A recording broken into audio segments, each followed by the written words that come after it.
નમસ્કાર. ગુજરાતી વાક્યના સૌથી છેલ્લા શબ્દને ઓળખો. ગમશે એની બાજુમાં ડાબી બાજુ ક્રિયા. હવે ક્રિયા પ્લસ ગમશે એ આજની આપણી ટૂંકી ટ્રીક ગુજરાતીમાં. હવે જ્યારે તમને ગમશે શબ્દ મળે ને ત્યારે અંગ્રેજીમાં એક તો વુડ, પછી લાઈક અને ટુ. ફરીથી બોલું છું, વુડ, લાઈક અને ટુ લખી નાખો. ક્રિયાને અંગ્રેજીમાં V1 કહી દો.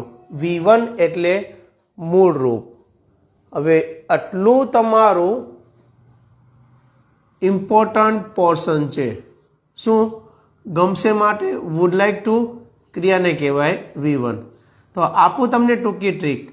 જો હોય ઈચ્છા અને સમય તો ઇંગ્લિશ શીખવા માત્ર પ્રેક્ટિસ કરો. કેવી રીતે? જુઓ.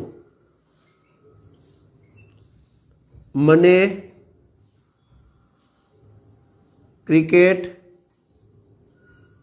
રમવું ગમશે. આપણે ટૂંકા અને સરળ વાક્ય બનાવીએ. જુઓ, રમવું ગમશે, મને એટલે આઈ, આ ગમશે માટે ઉપર આપ્યું તમને વુડ, લાઈક ને ટુ. રમવું એટલે પ્લે. ક્રિકેટનું ક્રિકેટ, તો ક્રિકેટ એ નામ છે એટલે ક્રિકેટને સ્પેલિંગ સાથે લખી નાખીએ. બીજું, તમને મૂવી જોવું ગમશે.